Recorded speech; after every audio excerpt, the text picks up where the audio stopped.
ain't quit sweating. You're in a game like that, gets at time, I guess, where it's a little bit stressful, and then it all pours out at the end.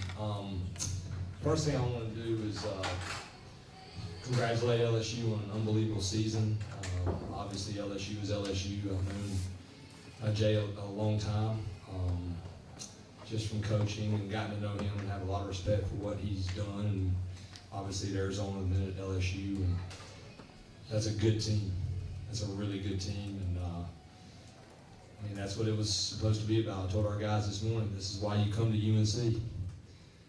You know, to play a game like this, an elimination game, championship game, winner take all for a regional championship. But I did remind them we were at home, and you know, I feel like we had some of that Bosch magic tonight, and a lot of that was our crowd. I don't know if I've ever been here a long time. When A-Man got that hit, that might be the loudest I've ever heard Bosch Stadium, and that's just something that really makes me smile. The thing that makes me smile the most is the look on these guys' faces. It's a special group, so I'm most proud of our team finding a way to win this region. Coach, you've been preaching the 27-out mindset the entire season, but how about your team playing all 30 today and meeting all 30? Man, I know. I was like, who's going to play where? You know, we went for it there, put the French in the 8th, and it's just not surprising. I mean, you know, anything can happen in this game, but these guys, like, they can tell you more than I can tell you. It's the mark of this team. They'll be in here tomorrow, and they'll be right back, driven and focused and getting after it. But they've done it all year. And you know, you also have to give what's his name? Who came in for them? The Helmers. I mean, he was really good. So our pitching kept us there and gave us that shot. So these guys, they're going to play until that last out is made. We just had to play a little more to finish it off. Coach, all weekend long, the bottom of your lineup was really doing work with Gavin, Colby, and Alex, and they all three had huge hits tonight. What does that mean to you to see your 7, 8, 9 hitters, you know, keep the line moving, basically? I mean, that's why our lineup's so good. We've got speed distributed, power distributed, right, left, throughout. And that can be hard. I was a pitching coach a long time. It's hard to make decisions pitching-wise. You go to a lefty, you go to a righty. And these two guys, obviously, you know, you got one, I have a soft spot for a Division III guy right here. And then Colby Wilkerson, you know, Coach Weir saw Colby first, and he said, I really think this kid can play shortstop, and I went to watch him, and Colby will tell you, a lot of people told him he's probably never going to play at UNC when he came here, and that's what makes college baseball so awesome. But these guys have been really good for us all year, and they've done a really good job of lengthening the order and getting on for Honeycutt, Cook, Harbor, and Denofre, and all those guys. Alex, in the 10th, when you guys took the lead, you know, it all came with 2 outs, and I guess Castanazzi's drive sort of started the whole thing there. I mean, when the guy didn't come down with the catch, did you all start thinking, hey, you know, something might happen for us here? And can you just sort of take us through that inning? Yeah, I mean, I think any inning, you know, we think that we have a chance of scoring, a chance of putting pressure on the pitcher. And I mean, obviously with that inning, with Johnny getting on, you know, obviously everybody in the dugout was pulling for Johnny. Everybody's been pulling for each other all year long. But, you know, he got that hit, and, you know, everything started turning, and everybody was like, all right, you know, we got a real chance to score here, and, you know, let's put them away. And you're a bat, if you don't mind. You know. Yeah. You know, all weekend, you know, I was kind of getting beat with the sliders facing lefties, and, you know, I kind of figured that I was going to get a couple, and, you know, he couldn't really land them, and he beat me with a couple fastballs early in the count. So when it got to 3-2, I kind of just sold out for fastball and told myself, you know, he's throwing 96. I'm not going to let myself get beat by a fastball here. So, you know, I just jumped on it and luckily hit it up the middle. Dalton, you've been a workhorse this weekend, third outing of the weekend for you. What did it be to have the ball in your hand and close this one out? I mean, it meant a lot to me. Sitting out my freshman year with the injury and then coming back last year. And then this year's just been a special year, I feel like, for this pitching staff, working with these coaches. And I mean, this program's got a rich history, and we want to keep that going. So it's meant the world to me. Scott, could you touch on? I mean, he's a horse. I mean, you know, and yesterday's game, you know, we had a plan, and unless it got really close, we didn't want to use certain guys because we feel like they could lengthen out. They work so hard, and that's a credit to Coach Allen, Coach Gaines, for managing the pitching staff so well all year, so you can have a guy like DeCaro come back and throw off 60 pitches, and then Matthias and Pence. Dalton is able to do that because he is just a blue-collar, hard-working kid. I mean, you look at him, he's gotten bigger, he's gotten stronger, and you don't recover if you don't get addicted to that weight room. And that kid, lucky to have him here, that's for sure. And I saw him go through the injury, and to see him work so hard to come back has been really, really cool for me. Dalton, the workload, 117 pitches in 3 appearances. How are you able to keep that fastball going and keep your stuff going with that much work? Just staying ready, stretching, and like Coach said, just going in after the games, doing my posts, and just doing everything I can off the field to put my body in the best position possible to go out the next day. What are your emotions when you got that last out? There's been a couple games in the last couple weeks, but you got the last strike, and that doesn't happen, and to get it tonight. I mean, it was the best feeling I've felt in the world, probably. It was. It's just, I wasn't feeling anything in that moment. It was great. For Alex and Colby, Coach talked about, the reason you guys come here is to play in games like this, and you guys come through in the clutch. I mean, can you describe what that was like for you? Yeah, I mean, for me, obviously in that inning before that, or maybe 2 innings, I don't know what inning it was, where I didn't get the bunt down. I came back in the dugout, and all the guys were like, Colby's going to pick you up, Colby's going to pick you up. And, he came through, and then they were saying, you're going to have another big at-bat, and they were right. And, I mean, the emotion's just insane. You can't feel anything better than that. Yeah, I mean, that's a great game, and, we wouldn't even have been in that situation if it wasn't for our pitchers. I mean, they've been throwing a lot of innings lately and just up there battling and just getting outs and getting outs. And this guy right here made about 15 plays tonight at second base. They were peppering him all night, and he was making plays. The other day, he called him barehanded. No one even noticed.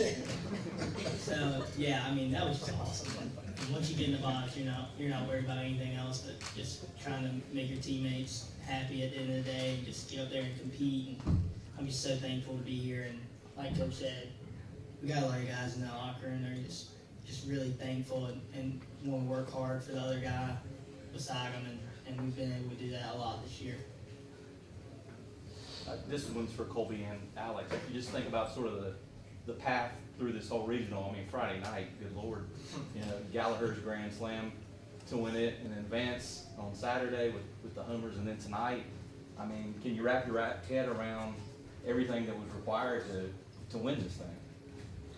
Yeah, like I kind of touched on a little bit, it's just a team effort, and just a battle. Every game was a battle. We were in every pitch. Even if something didn't go our way, it was just the next pitch, and the next guy's going to get the job done. It never stopped.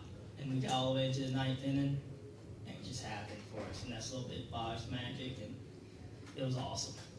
I think tonight's game was perfect. It showed, how much of a team we are. I mean, we used pretty much every single guy we had on that roster, and everybody showed up. So, I mean, it was just awesome to see.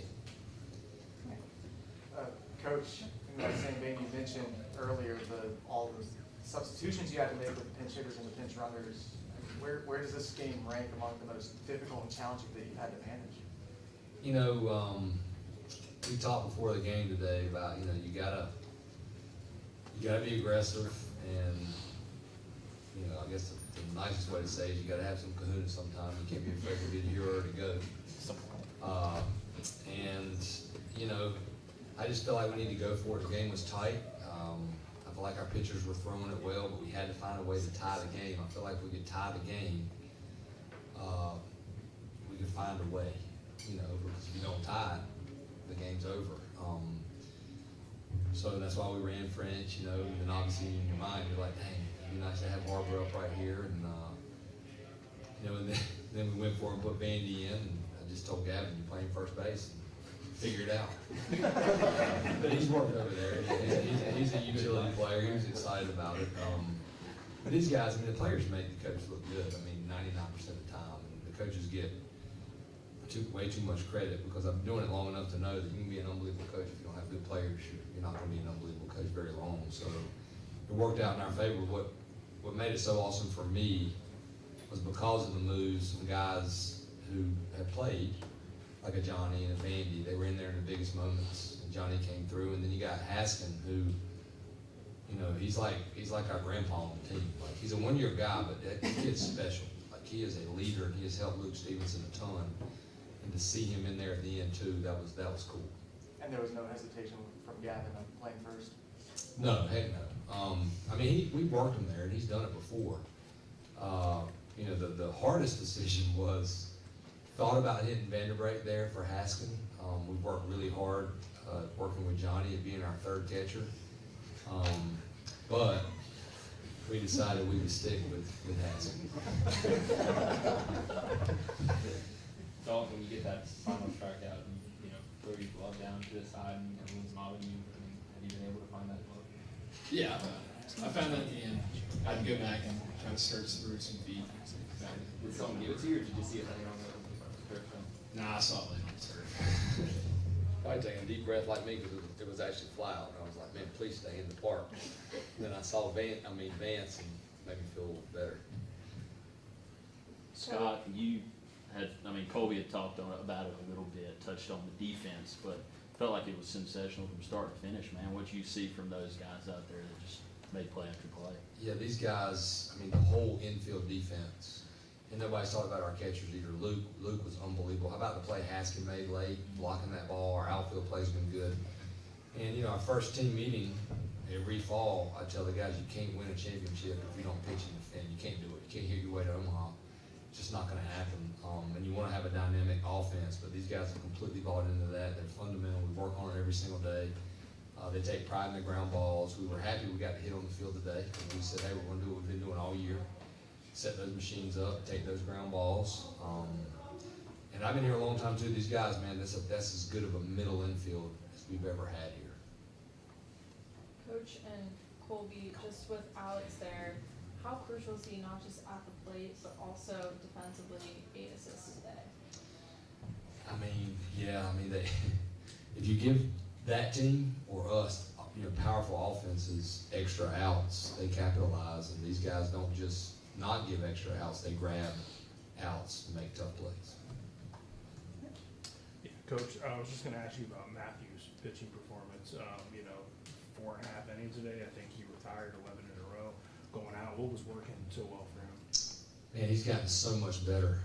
Here's a kid who went out in summer ball in his first pitch. He got hit with a line drive on his left wrist, so he didn't get a pitch. We had to catch up. We were laughing about his first day of conditioning coming back. It didn't go so well. But to give the kid credit, he did it. You know, he hadn't been able to run because of his, remember that day? But, you know, he's always been an ice water kid. Here's a kid that committed to us really early. We've always felt like he's loved the big moment. Again, him not pitching yesterday, but you know, we've really worked Coach Howell and Coach Gaines, you know, moving Coach Howell to just the pitchers, and those two guys working together. It really helped a guy like Maddie understand his pitches. Obviously, he's worked hard and he's going harder, but because of what we have now at our fingertips back there in our new facility, you can figure things out more than you used to, and that's really helped Maddie learn to throw the fastball up, the cutter down, and add the curveball to it. So it's a credit to him too. I see him back in the weight room with these pitchers, and you know, Coach Gaines, our pitching coach, he pitched it, and he knows what a good pitching culture is, and he's been determined to get that instilled here. And that's a big credit to him.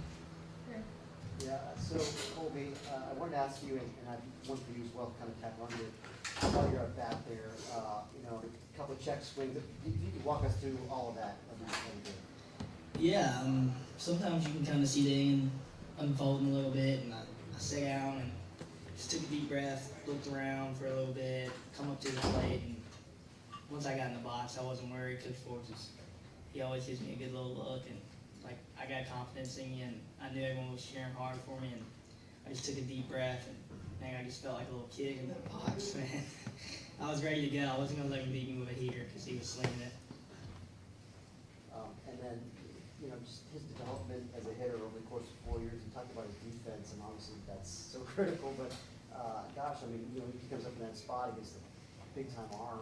Yeah. Probably wouldn't happen a couple years ago. Yeah, and it's a credit to Colby because there's a kid in our program that I've gotten on pretty good. It challenges Colby Wilkerson, especially like, hey, we gotta get in that weight room and you gotta get bigger and stronger if you want to be a good offensive player. And he went back to switch hitting. But I mean, he was a stream being when he got here. He's worked really hard in that weight room. And that was fun to see because he couldn't do that. Maybe, I don't know, you know, maybe last year he wasn't quite strong enough. And when those guys, you gotta be able to choke up and get that bat head out, and he was able to do it. He's had a lot of big hits for us.